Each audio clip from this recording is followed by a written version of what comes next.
Hello everyone, it's Lisa from Epic Yarn Gems, and I have a free pattern that I made for you today. I'm calling it the Rambling Vine Pocket Shawl. For my birthday, my husband got me this awesome book, and it is a book of 500 classic stitches and patterns. It has so many patterns I didn't even know where to begin. So I actually started with one of the stitches and I really liked it and I thought I'd make a shawl out of it. So I'm going to put a little caveat. I don't think that this shawl did the stitch justice, so I'm probably going to be making another shawl or some type of um, scarf or something with this stitch, but I'm going to do it in rows that it will show off horizontally rather than vertically. This is how the pattern looks. You can see it looks like little vines going back and forth, and there's emeralds showing off the completed shawl. It is 42 inches long by 19.5 inches wide.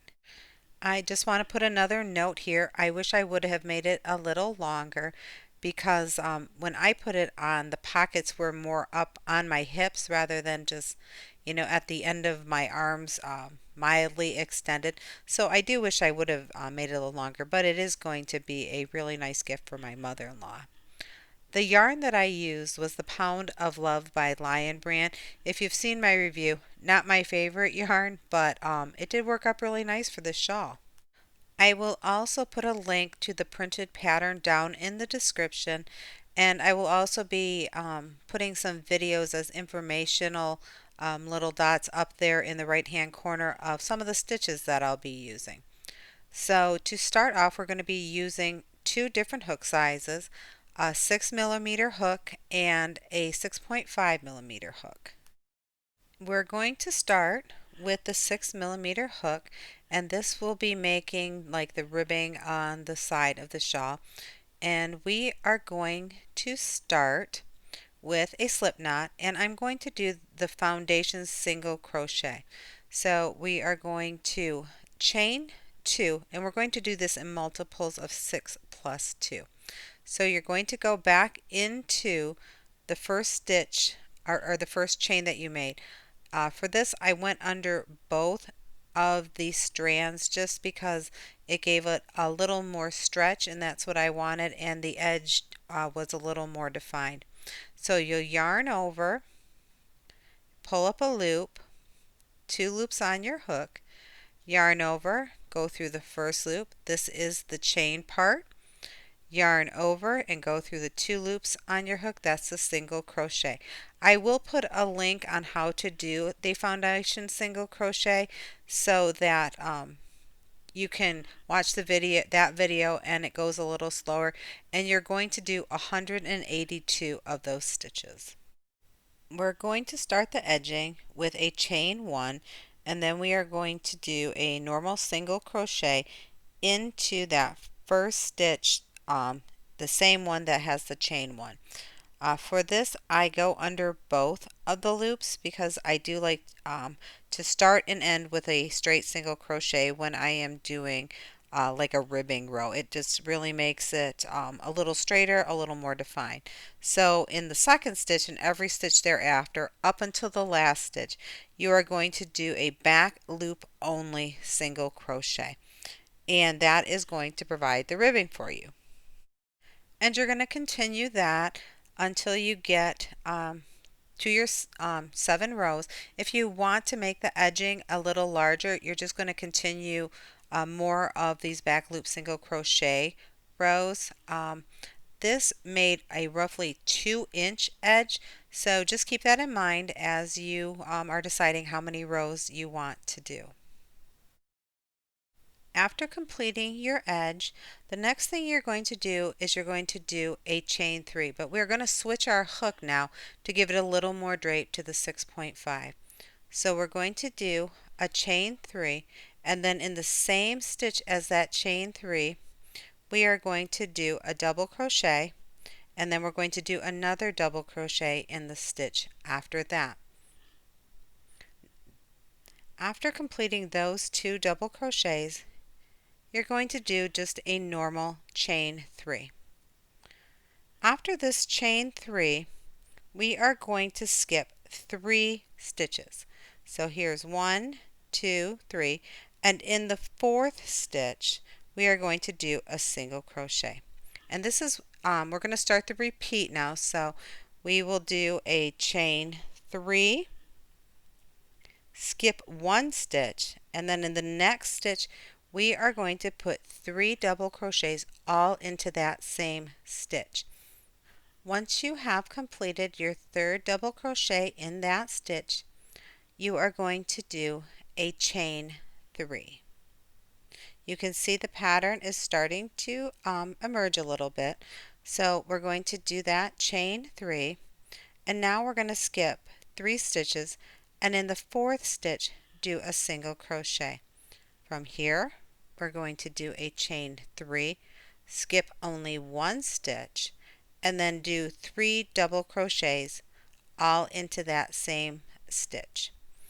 And like I said, this is your repeat pattern. So after this, you'll do the chain 3, skip 3 stitches.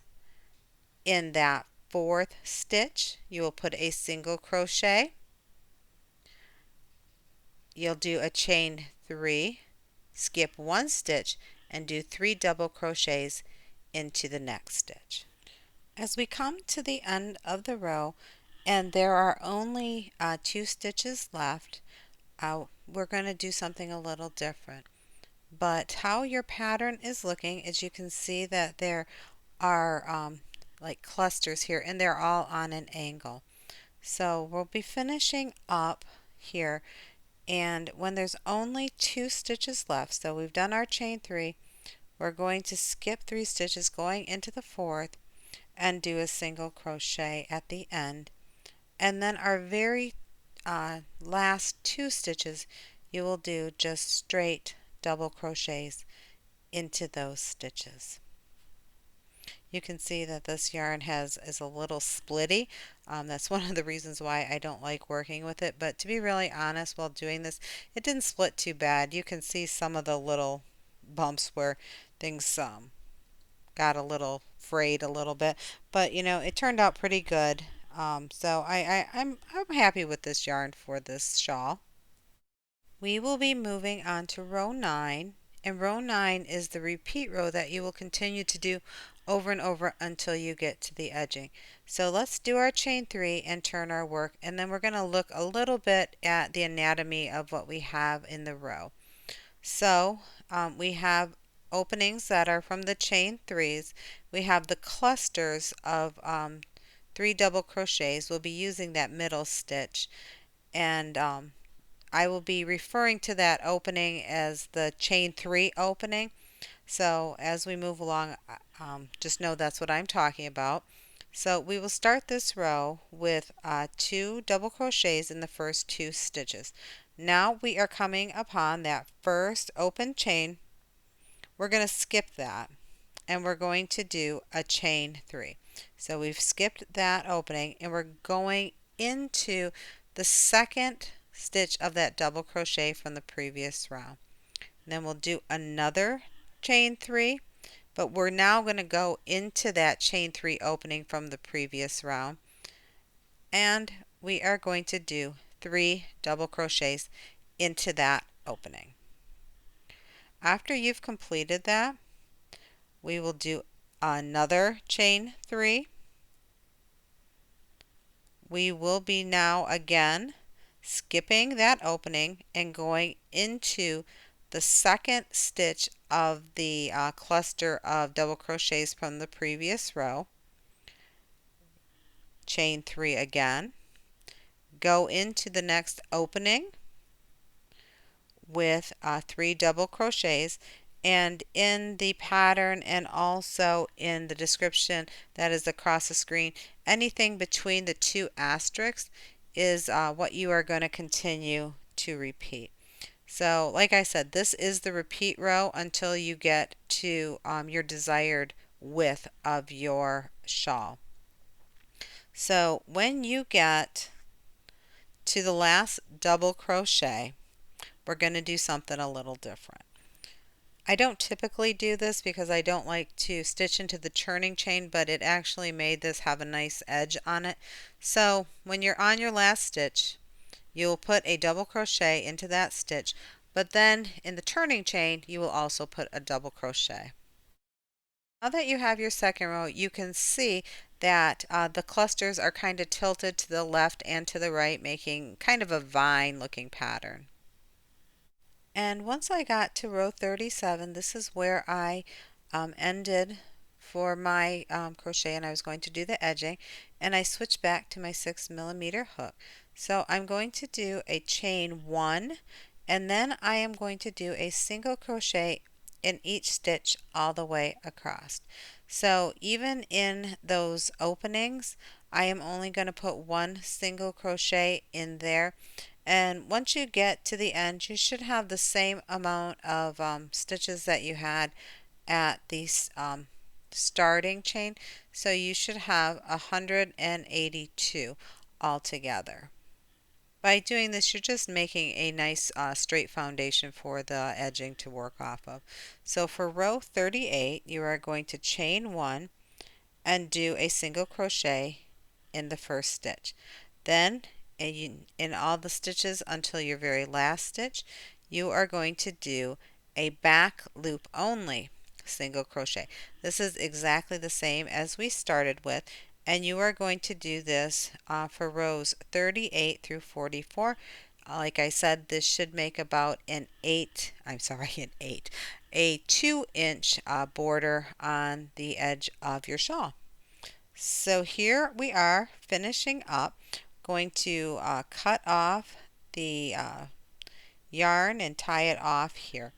After this, I'm going to show you how to make the pockets. Same as the start for the shawl itself, we are going to use the foundation single crochet method to start. I did go down to my 6mm hook, and for the pockets I only use the 6mm hook. I didn't switch back and forth.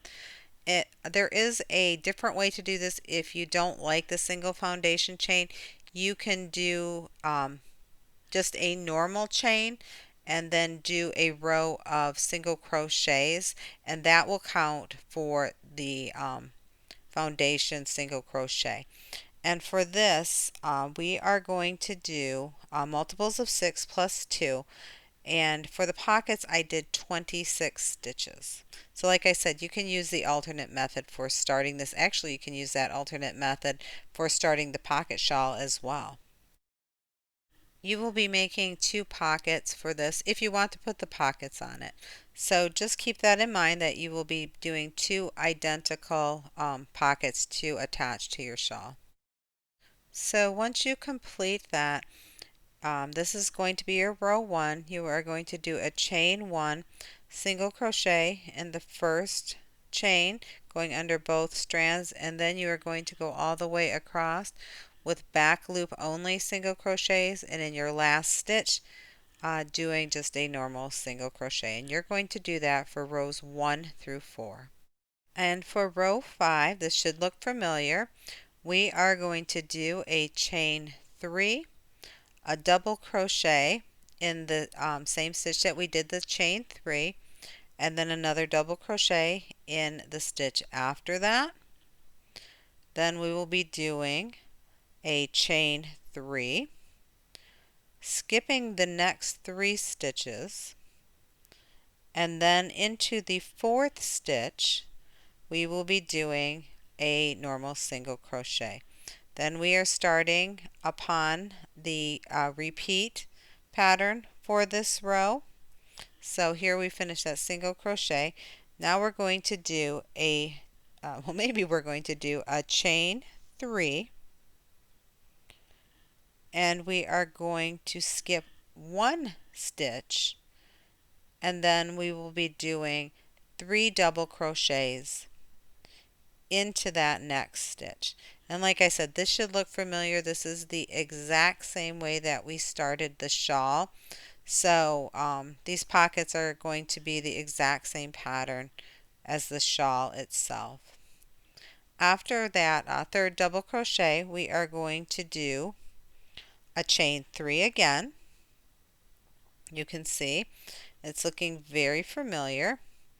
And you will do that chain 3, skip 3 stitches, and in the 4th stitch do a single crochet.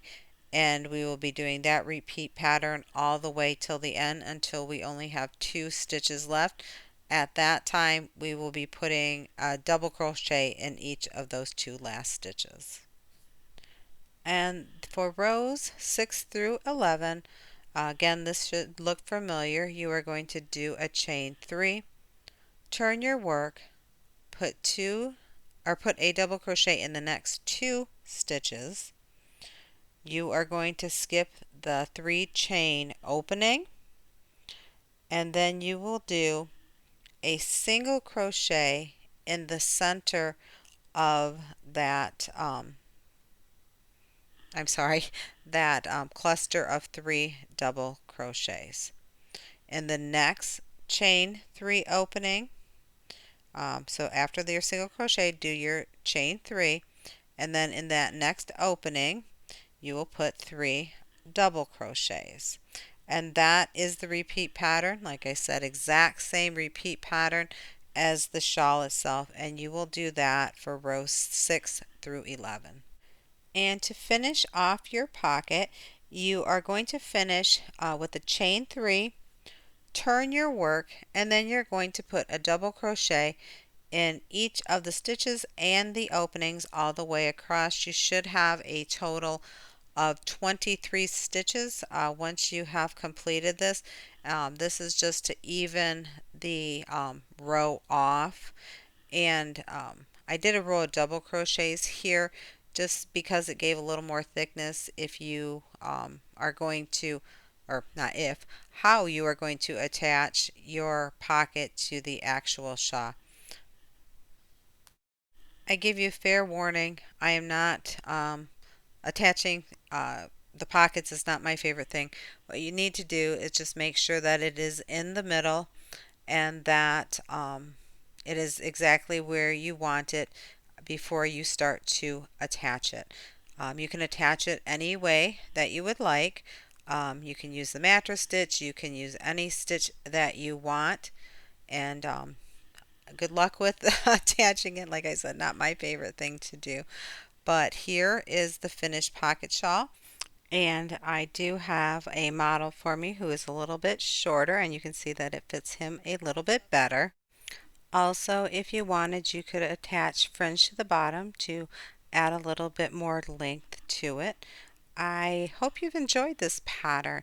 And if you have, please give this video a thumbs up and share it out. I always appreciate you stopping by. So peace, love, and happiness to you all. Take care.